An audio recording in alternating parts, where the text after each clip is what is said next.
That's good. Okay, so normally most of our speakers they discuss our journey.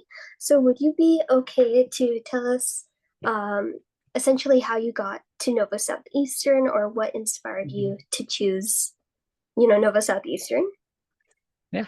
So about my story. So I got into the optometry field maybe in my junior year of undergrad, and I joined the pre-optometry club around that time. It was like during COVID, so a bit interesting. And I got like kind of what started my interest in optometry was I shadowed around a bunch of different healthcare professions, and I ended up landing on optometry, and I just like cold emailed a bunch of offices in the area, and one of the offices got back to me. I went and I shadowed for like half a day, I believe.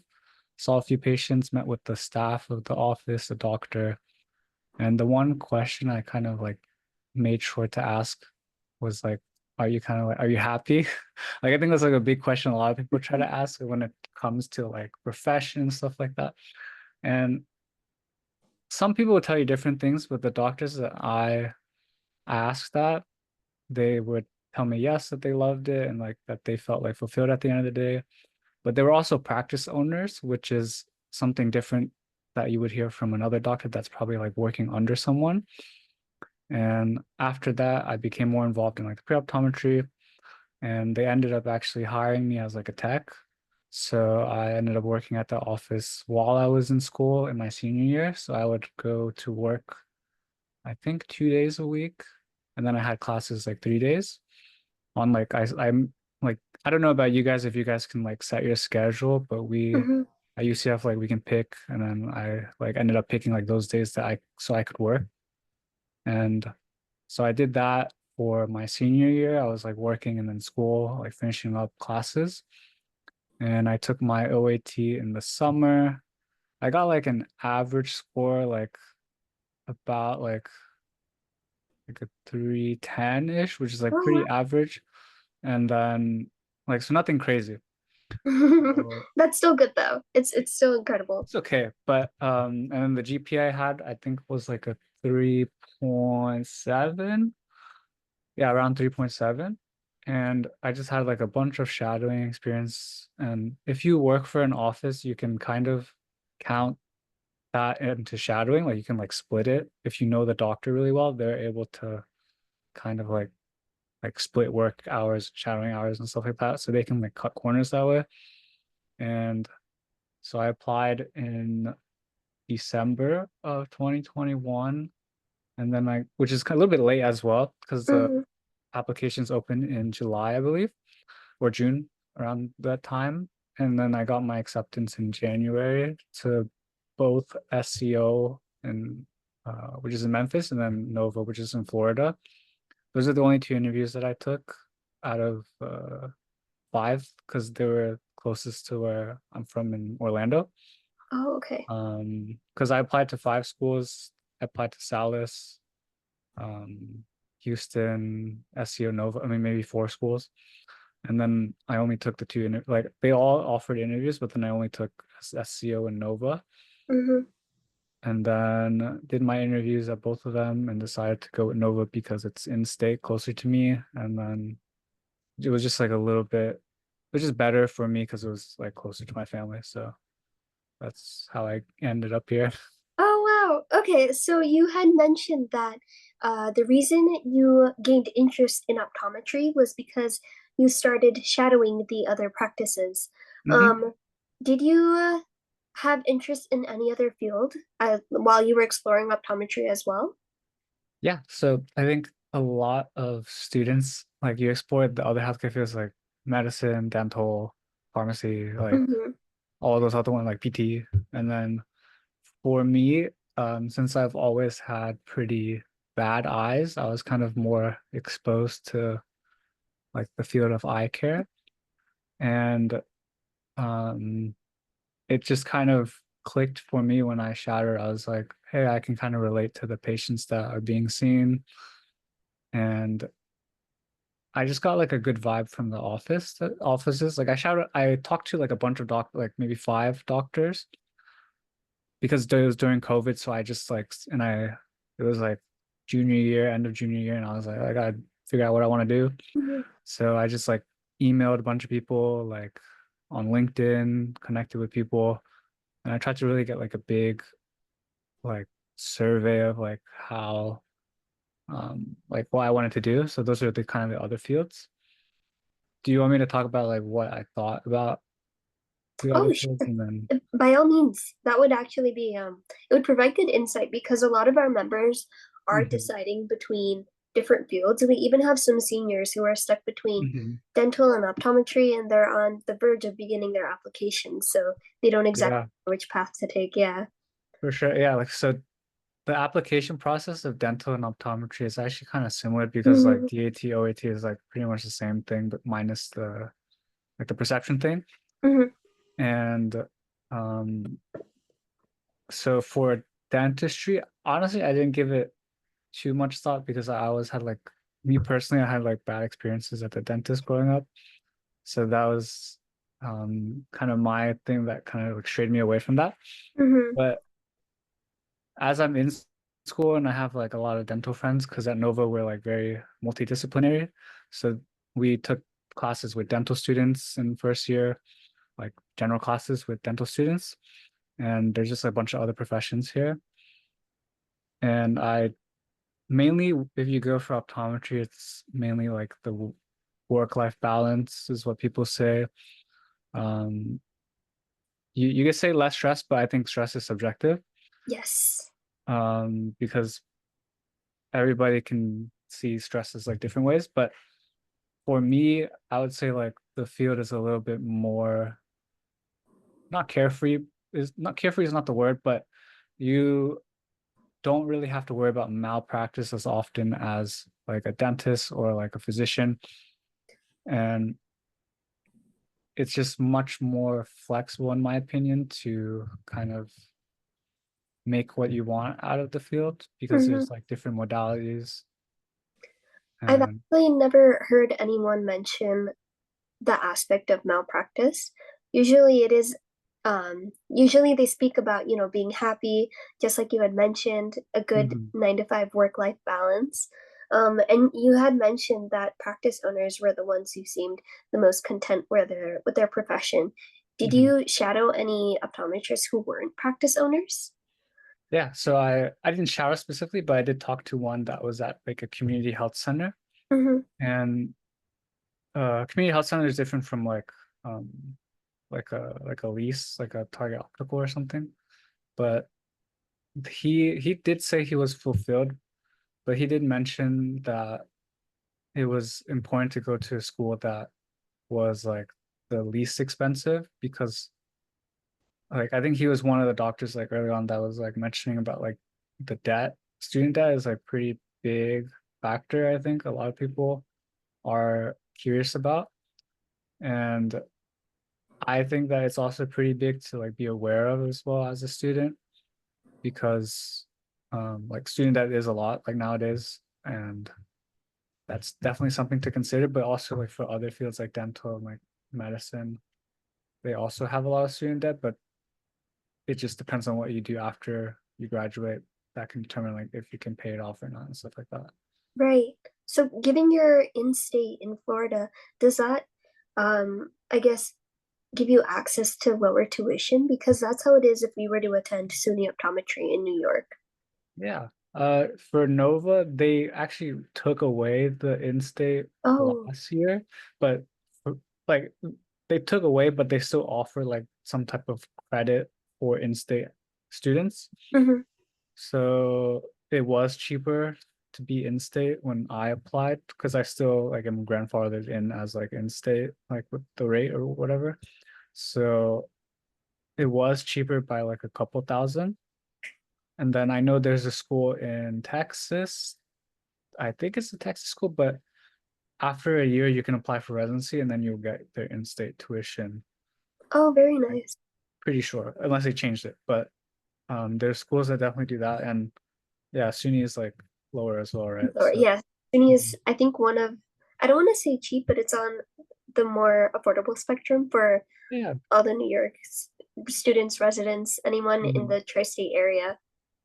Yeah, and I think that's great. Like definitely pick a school that will be more cost effective, but also look at like the vibe. Like if you see yourself living there for 4 years, because 4 years is a lot. So Right. So is it convenient for you given that you're in Orlando? Like, do you dorm at NSU or do you commute from home to campus? so Orlando is like a 3 hour drive from Fort Lauderdale. Because Fort Lauderdale, like Nova, we're like close to Miami-ish. I'll Right. just say like we're technically in Miami, and Orlando's in like Central Florida. Mhm. So I have an apartment that's like kind of close to the school that Okay. I'm renting right now with some roommates.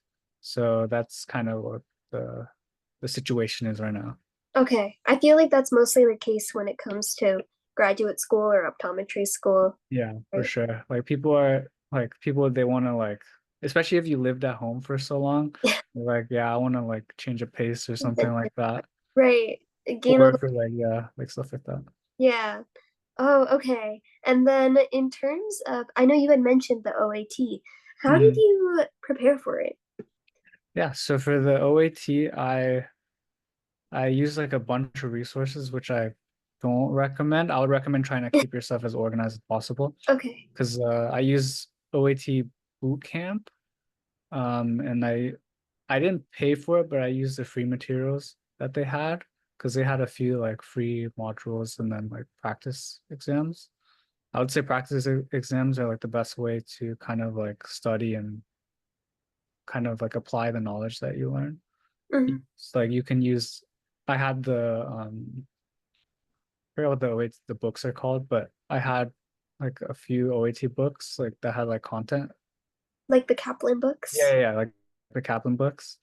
And then I use that as like content. And then I use like practice tests online, like boot camp. There's like other things that you can look up that are like practice tests. Recently though, I like this one company reached out like OAT Booster.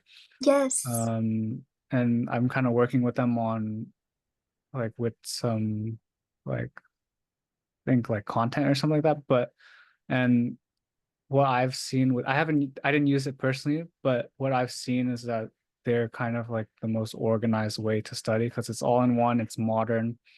OAT Bootcamp I think is good, but they haven't kept up to date with like all everything as much as probably OAT Booster has. And the team there is just very like on top of things from my interactions with them. And I would probably recommend that if you did want just like an all-in-one thing. And then in the Notion doc that I sent, I listed a doc that someone else made when they took the OAT in 2020 that I use, and it has like a bunch of resources that you can look on YouTube to study like OChem or physics and biology notes on there that you could use for content. And I think, and then OAT Booster also they gave me like a discount code that you could use as well if you were interested in that. I think it's on my bio and Instagram, but there's just a lot of resources. But I would recommend trying to have it organized as possible because the way I did it was not organized. I used like different tools, like different things, and I think I could have gotten a better score if I was like a little bit more organized. And I talked about that in my interview Mhm.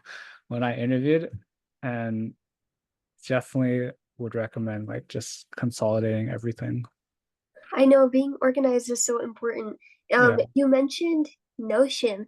Is that one of the resources that you use to stay organized in optometry school or even in your undergraduate journey? Yeah, great question. In undergrad, I did not use Notion because I think it was Notion's a little bit newer now. But now I do use Notion. Like every semester, I have like a bunch of like templates that I do that has like all my schedules, all my class notes, and I use it pretty often to like organize things. And I think it's just good at order. It's there's like a learning curve, but there's a bunch of templates that you could use, and yeah, I would probably recommend it as like an organizer.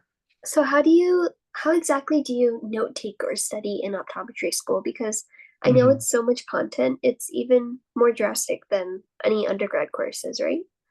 Yeah, there's definitely a lot of content, but it's doable. Okay, don't get me wrong. So for Nova, at least, we are given slides and like it's just like kind of like undergrad. So you have lecture, the professor lectures on the slides, you have the slides from Canvas, and some people they take notes on the slides directly. Some people they make like Google Docs. Some people make flashcards. What I'm really into right now is I use like Anki flashcards. Oh, yes. So I have like a group that makes like Anki flashcards, and then we each like go over them. We discuss like Anki's like we make like multiple choice questions of the slides basically, so that we can apply. Because I think the best form of like studying is when you can apply it, like when you're testing yourself, is like the best way that it'll stick. Because if for me, if I look at something, I won't be able to recall it on an exam if I like I need to like have actually tried to like think through it. So yeah, that's Do you one think way. We you have slides.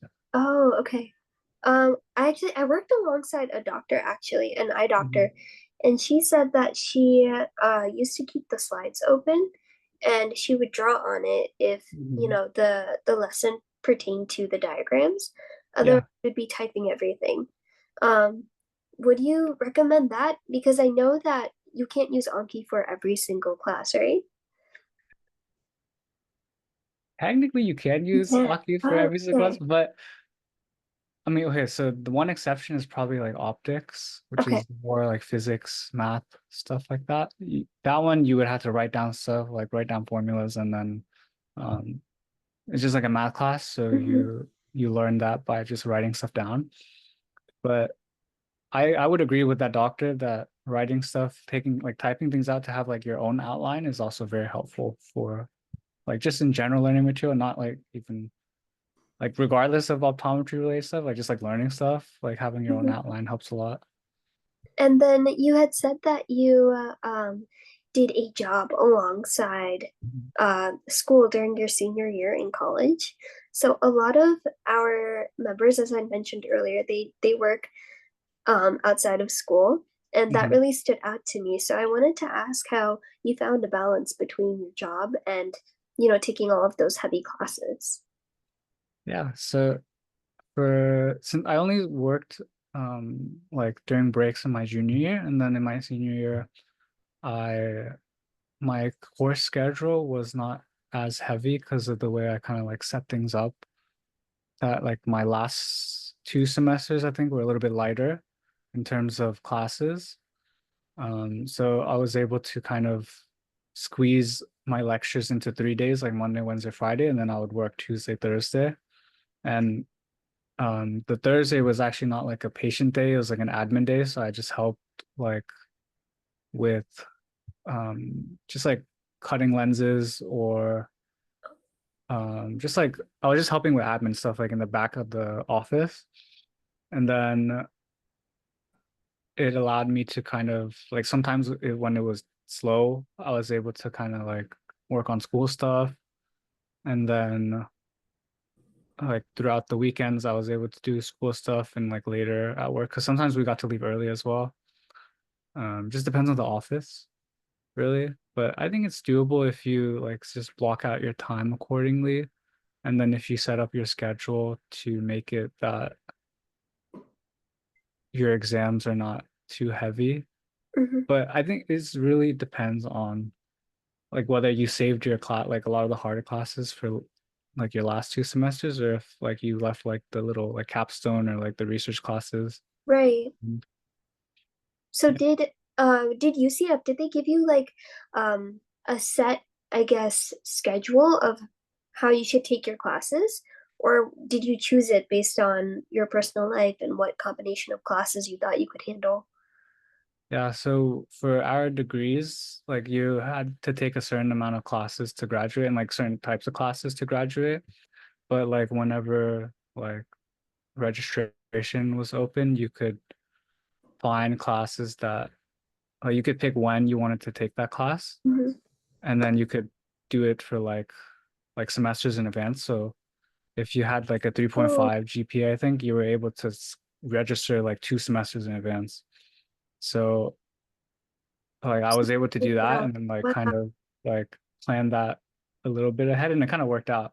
Like my last semester was like just like research class, like those like just like base like research that's like not really research and then like some just like easy classes, I think.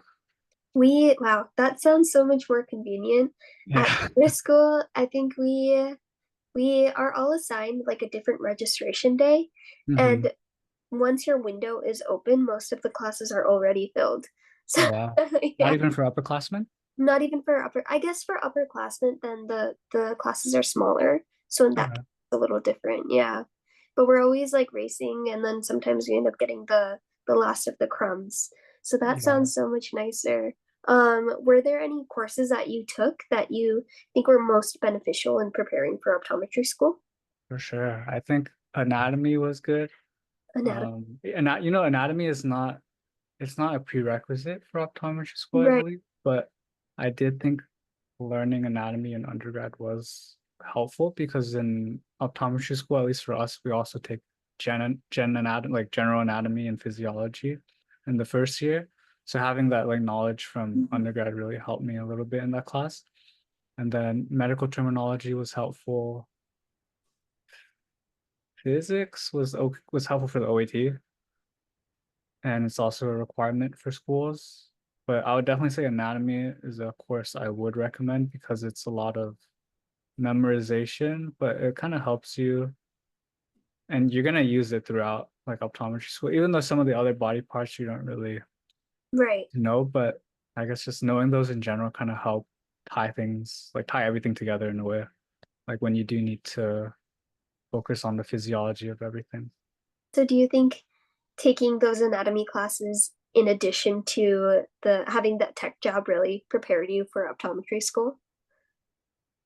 Yeah, I'd probably say so. Yeah. Um, the tech job definitely helped a lot for the labs portion and Oh. just like talking with patients and like helping you build those like soft skills really was like what the tech job was for and building connections too. Like having like a mentor, I think is very important. Like Mhm. especially like in like when you're going to grad school, it's important to like find your mentor. So yeah, I would say those are pretty helpful.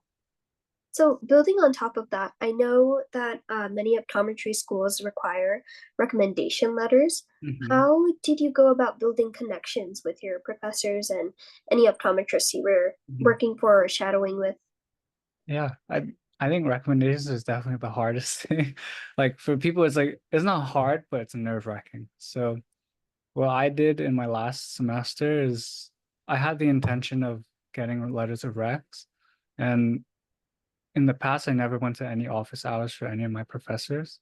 But in that last semester, I really tried to make an effort to like visit office hours at least every so often so that the professor knew who I was in the beginning of the class, I like went up like because there's some people at the end of the class that wait for the professor.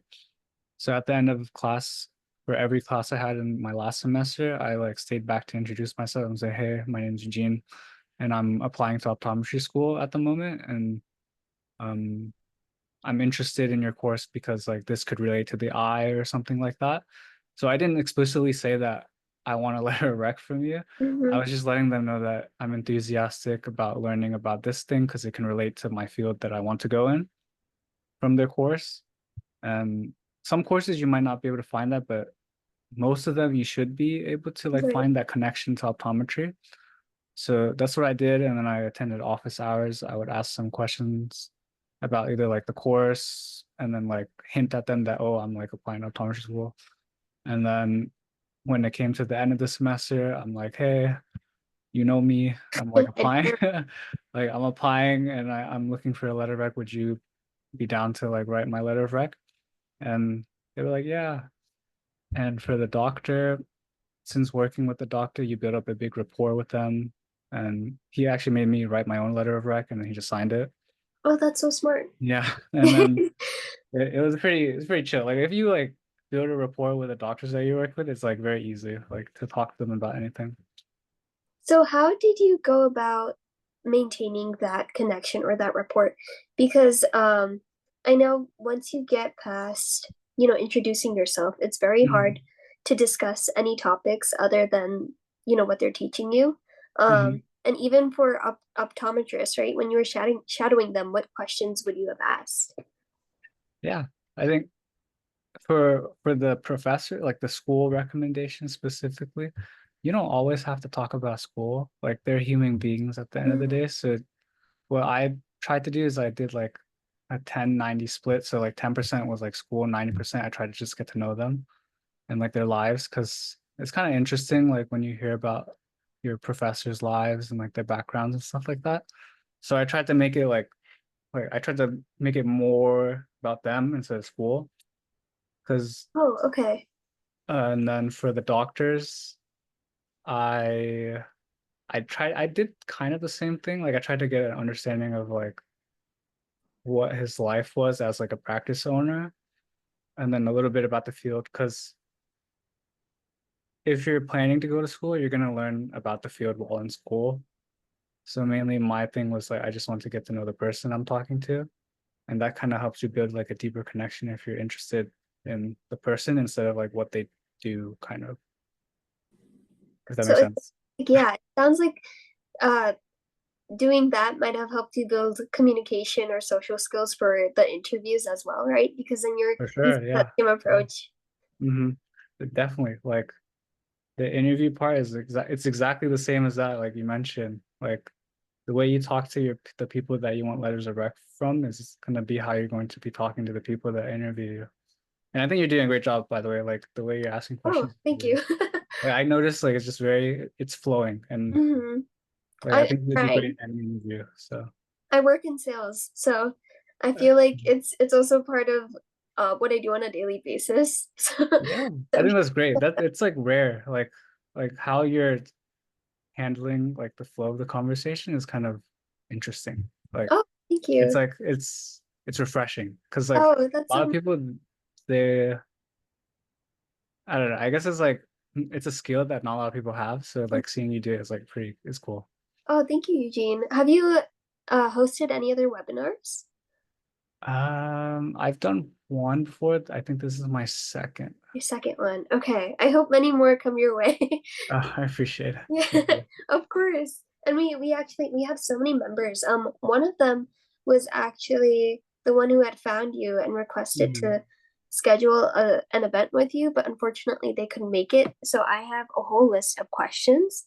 Mhm. And then another question that they actually had is one, what are some of the biggest academic challenges in the third year of optometry school? Because that's when you begin clinicals, is that correct? Yeah, so at Nova, we started clinic in the second semester of second year. So I started clinic in the spring of this year. And the biggest academic challenge for third year is probably studying for boards in addition to Mhm. studying like your lecture classes. Because we still have lecture on Thursdays, and then we have clinic. So I have clinic today and Friday, and we have like a day that's specialty. So today I had myopia control as my specialty. The beginning of the semester I had glaucoma specialty, and it's I would say it's difficult to balance like both clinic because you're tired usually, and then board studying, and then just lecture studying. I think it's pretty challenging. So, how do you manage finding a good balance between your personal life, studying for Mhm. boards, and studying for your classes? That is a great question. I let me think. I think as a student, it's a lot of people would say it's hard to find true Mhm. balance because you're so busy like studying. I think if you have a good friend group, like a good support system, then you'll be able to kind of make that happen. And I don't know exactly how to answer that. Does Um, it? I know. I feel like even for us, it sometimes feels like academics are taking over your personal life, so there isn't yeah, really for sure. balance, right?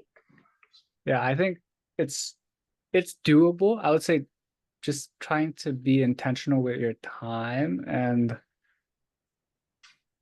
hmm, That's a good question. I think you can balance it if, but like school is also like kind of like a full-time job kind of thing about it. Mm, So I guess if you just have like other, like if you can definitely have hobbies while in school.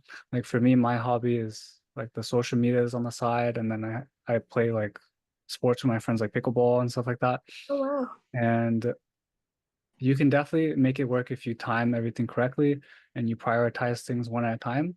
I think people they have good work-life balance, or not work-life balance, but just balance in general when they're able to focus on one thing, get it done, and then focus on the next thing. Like I don't believe in multitasking.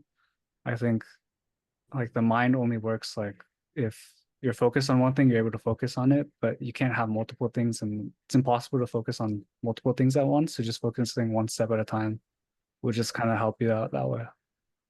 So on the topic of balancing so many things and, Mhm. not multitasking, do you ever feel like you've experienced burnout? So as a student, me personally, I don't think I've experienced like heavy burnout, but definitely like during finals week, it can get really hectic because you have exams back to back for that whole week. Hmm. Um, but I know some classmates that have experienced burnout. Do you find that optometry school lives up to your expectations? Like, did you expect that it would be much more difficult and that you'd be having burnout on a daily basis, or is it a lot easier than you imagined? It's a good question. Like, I think I have a unique perspective because I'm very neutral in things. Hmm. So I would say that it's neither harder or easier than I expected because like I expected it to be a lot of work, but like I definitely didn't expect it to be easy as well. So it's kind of like in the middle for me. But if I were to compare it to like other fields, like classmates that I know, like in like the medical field, like in medicine or like dental, I think those two professions, I mean, I can't say like specifically, but I think they would probably have to deal with more stress because they're like when they get into third year and their clinicals are a little bit more high stakes than ours. I mean, ours are also high stakes, but how I view is like our patients are generally pretty happy to see us. In contrast with like dentists, like a lot of the patients don't really like them unless they're like really good bedside manner. And then like for medicine, depending on what hospital you're at, it can be very like pretentious because of like the hierarchy there. Oh, So it just really depends. do you find that there are like hierarchies or groups or cliques in optometry school?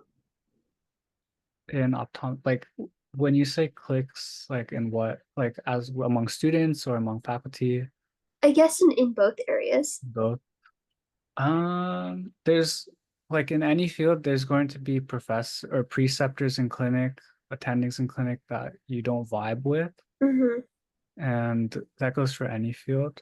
Clicks, any class is gonna have clicks, but like my class is a little bit unique where everybody kind of knows each other very well. We're a class of like 100, which is a lot, and but like our class, like there's no like hard, there are cliques, but everybody is like very friendly and knows each other. So it's very like a really good tight knit group, I'd say. Yes. So you have like a community going on. Yeah, we have like a pretty good community for our class. I can't say the same for the other classes, like the Right. upperclassmen for us. They're pretty clicky, and the class below us is also pretty clicky. Oh dear. Okay. So it just depends on the group that you're with, honestly, that you like your cohort. Speaking of which, do you know Mariana? We're hosting Yes, yeah, she's a Oh, classmate. So when I saw that, I was like, dang. And she's from New Jersey, so kind of close to you guys. yes. Mhm. I don't think we Um, realized that beforehand. Otherwise, we could have just scheduled something where you both could have hosted the event together. That would have been it's very okay. I think she has a great perspective, like from her side, and like um, she'll be great. Like she'll being be a great prepared like guest for. for you Yeah. guys. Yeah. Oh, thank you. We're so excited. Hmm. I think we had a question. I kind of forgot what it was. It was something that somebody asked while you were speaking. Hmm. Oh yes. So, we were talking about, I guess, burnout, and then something that somebody asked was, if you get breaks, I believe, during the semesters or during the Mm. school years. Yeah, so we have a spring break, a winter break, and in between semesters we have 2 weeks. It's called like intercession. Hmm. So we get all the major holiday breaks, and then I think some schools are, I don't know about SUNY, but does SUNY have classes in the summer? I'm not quite sure. I haven't done Yeah, research. I'm not sure, but Research. um, so okay, for us, we have classes in the summer, and I think some schools they don't for the first year, but like I don't know how it's like like some people have different things, but for us, we have 2 weeks at the end of each semester before the next semester, and then we have, and that pretty much covers the December, like the winter, like Christmas break, New Year's, and like summertime. And then we have like 1 week for spring break. We have a fall break, which is this week for like conferences. And then like there's like 1 or 2 days for like Labor Day and stuff like that. So, how do you spend your breaks? Do you use them to study and review, or do you completely set aside that time for yourself? Uh, uh, yeah, I do not study or review a lot during break, but this year's break I'll have to because we have boards in March. Mhm. And so I think it's yeah, everybody just uses it to like relax, honestly, like to just travel or go home, or some people work. Like one break I did work for like a week, and then like at the office I used to work at. Right. Um, but yeah, definitely use that time to like go somewhere or like touch grass. I don't know. And to decompress, Yeah, right? decompress. I think it's important. So, tying back into boards and clinicals, how do you Mhm. manage? Well, have you begun interacting with patients? Yeah, so we're in primary care clinic and the specialties. So we rotate through 3 different primary care rotations. Like we have different ones around like Miami and like South Florida.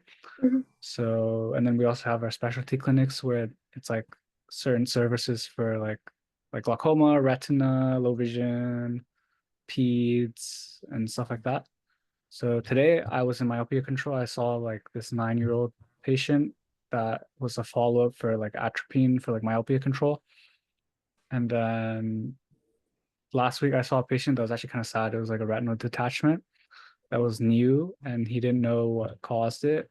And it was like his first eye exam of his life. He was 42 years old and he just showed up. He thought we could help him, but it was already too late for his right eye and he's like pretty much blind out of his right eye. Oh no, So is like, that, go ahead. do you think that's one of the most interesting cases that you've seen, or do you have any that top that? Uh, I've seen a few interesting cases because in South Florida, there's actually a lot of patients that are like chronically diseased. Oh. So a lot of their systemic conditions, they end up manifesting in the eye. So we handle a bunch of patients from like different demographics, right? Especially like lower socioeconomic status is like mainly our demographic and like immigrants from like Jamaica and like Haiti and stuff like that. So we do see a bunch of disease. I've seen like a cancer that spread into this lady's left eye, and it was a type of cancer where when we see it in the left eye, that means and it was spread from somewhere else in the body. That usually means that's not a good sign because Mhm. it already spread to the eye. If we see it in the eye, that's pretty much means it's already too late for that patient. So, and she was like 60 or something and like didn't know, like had no prior history. And it was just like very sad to see because like that if we see it in the eye, that means they only have so long to live. So it was just like kind of interesting and like So yeah. when you as a students, when you make all these Mhm. observations and diagnoses, is it your job to give the report to the patients, or is it somebody else who does that? So we have so each patient we see, we're under like an attending, and usually it's the attending's job to like at the end of the exam, the attending comes in and finishes up the exam basically. But throughout the rest of the exam, like the attending only comes in for maybe like 5% of the exam, but the student is doing like 95%. So sometimes we like say what we think, or we wait for the attending to come and they'll like say, usually the attending will do the final thing. That sounds very stressful. Are they training This you one. to eventually learn how to deliver those messages? Yeah, I think um they don't give us specific training, but you just learn as you watch. Mm-hmm. So as we like watch our attendings do it, then we eventually get used to it. And like it's a field like optometry is a field where you're mainly talking with people. It's not as procedural based. Like there's a few procedures, but it's mainly under like you have to Yeah, be a very good people business. person to get like your point across, your diagnosis across, like help the patient understand like what's going on. And like you just learn that as you see patients, as you observe other people seeing patients, and you just learn from there. So speaking of, I guess training and clinicals, how does the clinical training evolve as you advance through optometry school? Yeah. So we started with seeing we had a primary care day 1 day a week in the spring. So at the end of our second year. And then we saw one patient a week. And in the summer of the second year, like after that, we would have we had 2 days of clinic. So one full primary care day, which we saw two patients a day, which is not a lot, but as a student, it's a lot because each exam takes like 2 to 3 hours, which is like kind Oh, of crazy. is it all like these exams, are they testing you on different things, like how to use the equipment?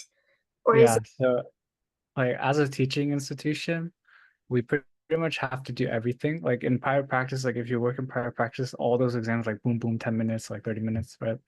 But in school, our exams take longer because one, the EHR systems are usually pretty bad, like very slow. Two, you're still learning to like chart how to chart everything.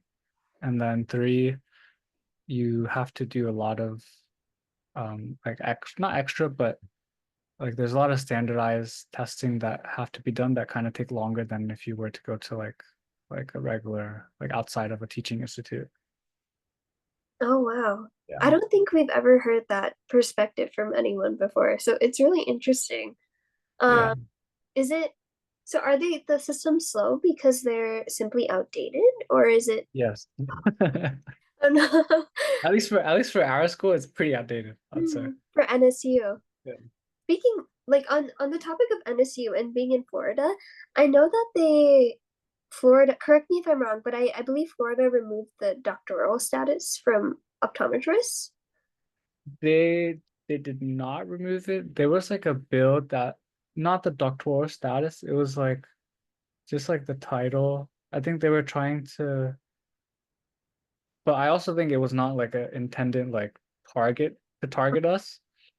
There's just like some nuances in the law of the state the Florida Optometric Association, like the title, like in the constitution of like the profession, Hmm. it originally didn't specify like physician or doctor, so they had to like change it. But that bill didn't get passed, so I think we're good. Okay, that's Yeah. good. I know that was something that was holding a lot of New York students from applying to Florida Hmm. because, on one hand, it's a really nice getaway. It's so different from New York, but Yeah. um I know you have to get your I think you have to get your degree converted, right? If you want to practice in different states. Yeah, so you have to apply if you so after you graduate, different states have different licenses and you have to fulfill those requirements for the different states. So for like Florida, it's just like a state like license exam, and you need that for like every other state. Right. Yeah, So I like know the laws.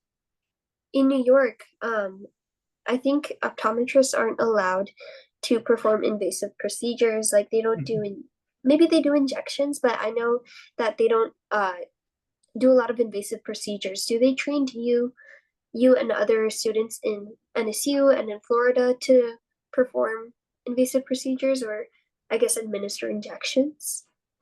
Yeah, so we have like a whole injections course. So for us, we're taking it next semester.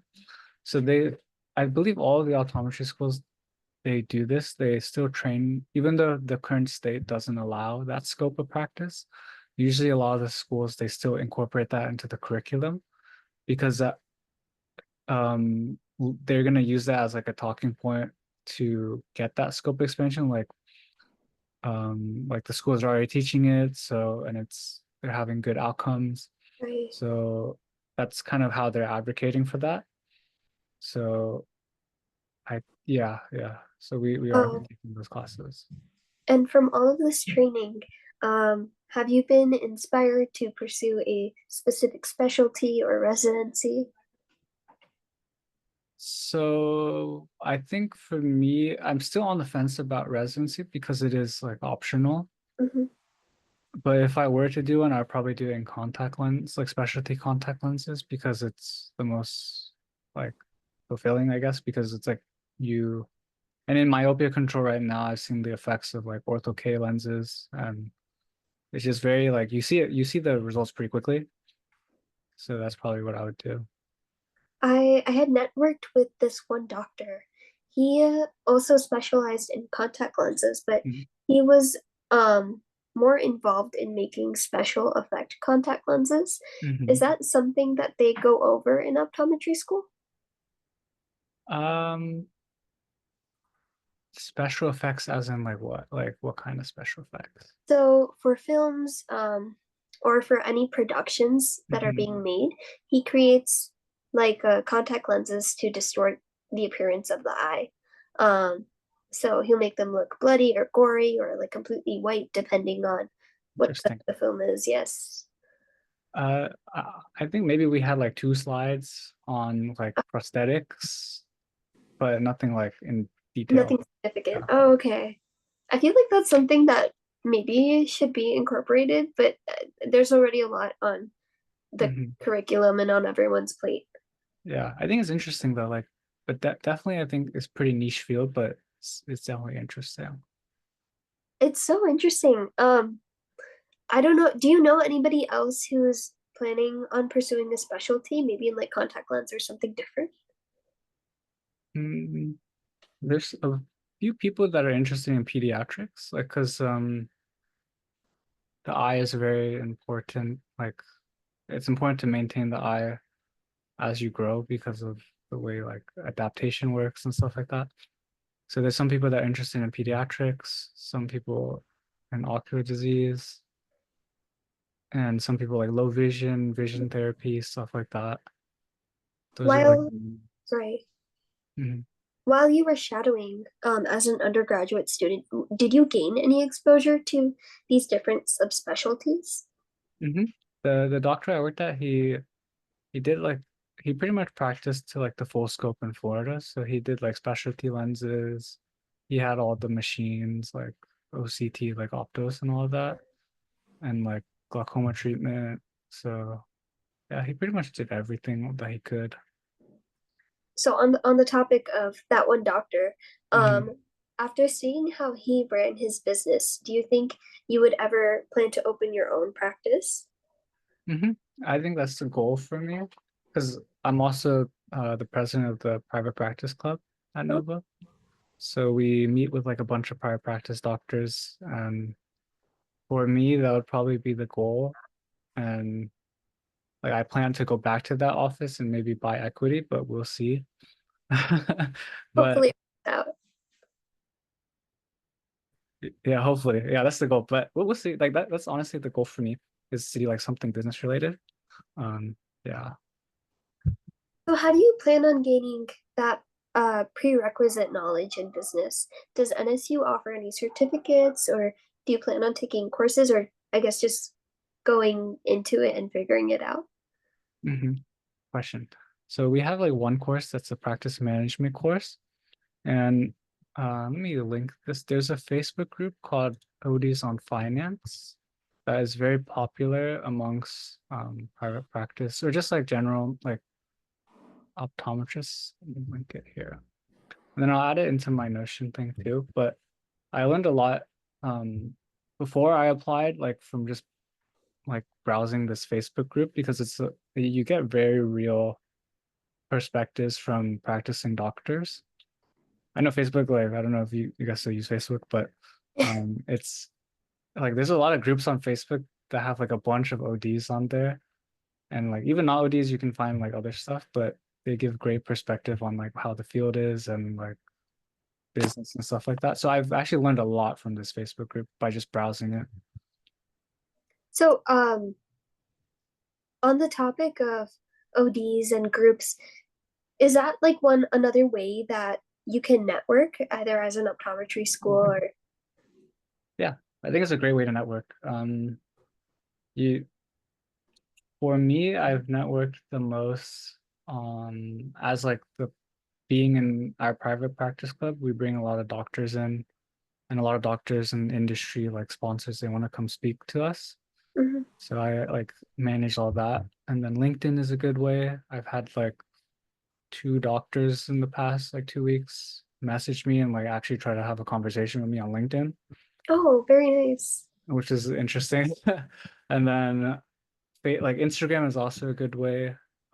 Since like my account is like optometry focused, I've met like a bunch of doctors through just like interacting like on Instagram. So just like social media in general is a great way to network with people. Have you attended any conferences? I know there was one in Tennessee. I forgot what it was called, but it was one of the major ones where they even have Essilor, Luxottica, and Bausch and Lomb. Mhm. I think that was a way. I've been to the American Academy of Optometry's conference last year in New Orleans, Mhm. and I like presented like a poster there. And like it's crazy. Like those conferences are so fun to go to because you just meet so many people from different schools, different places, and then like it's just really cool. Like I would definitely recommend going to a conference. Even as an undergrad, you can Mhm. maybe go to like a New York optometric association meeting because it's Oh, I didn't know we were allowed to do that unless we had matriculated into mm, optometry school. Oh, that's interesting. if you know a doctor, they might be able to help you.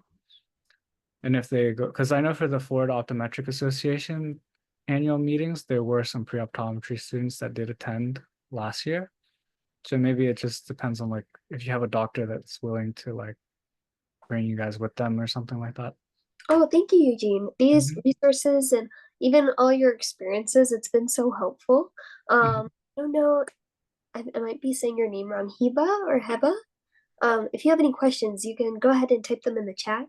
But I think you had answered most of the questions that all of our members have had, and Mhm. we're so grateful to have you join us. Um, if you're ever in New York, we would also be super grateful to have you come in person. We usually Yeah. have on-campus events too. Yeah, for sure. I was actually in New York in August for a friend's wedding and it was great. Wow, Like, that's great. Was that your first time in New York? yeah, pretty much. Yeah, it was like my first time and I think we were in Queens. In Queens, Yeah, yes. but we took like a day trip to Manhattan and it was like really fun. Oh, I'm glad you liked it. Hopefully Mm. you'll be back sometime soon. Yeah, We're thank in you for having me. the Upper East Side, so we're near Central Park. If you're ever in that area, just know you're near our campus. Mhm. Yeah, it was great having you. I don't know if there's anything else that you'd like to share about your journey so far. Yeah, if you guys have like any questions, you can always reach out to me on Instagram. And like I'm usually I'll respond fast. So if you guys have any questions on anything, I'm also gonna be updating the Notion. Because right now it kind of looks like a mess, but I'll kind of make it more aesthetic later and like kind of categorize everything so it'll be there. And yeah, thank you so much for having me. Thank you. Of I course. enjoyed the questions. It was great meeting you, Dia, right? Yeah, yes. Yep. And it was great meeting you. The questions were great. And I know you guys are gonna have like a bright future. So just Oh, keep thank at you. it. Okay. And speaking of Instagram, can I just take a screenshot to Yeah, post? Yes. Okay, thank you. Let me know when you're ready. I'm ready. Okay, amazing. So I'll be posting that. I'll tag you and then I'll also send this recording to you. Perfect. Thank you so much. Thank you. Of course, Have a good one. Oh, hopefully we'll have you later on, maybe next semester or the yeah. semester. If you guys need anything, just let me know. Thank you. I'll work on the Notion stuff and then yeah, try to get more resources to you guys. Amazing. Thank you so much for your time, Yeah, Eugene. no problem. Have a good Take night. care. You too. Bye bye.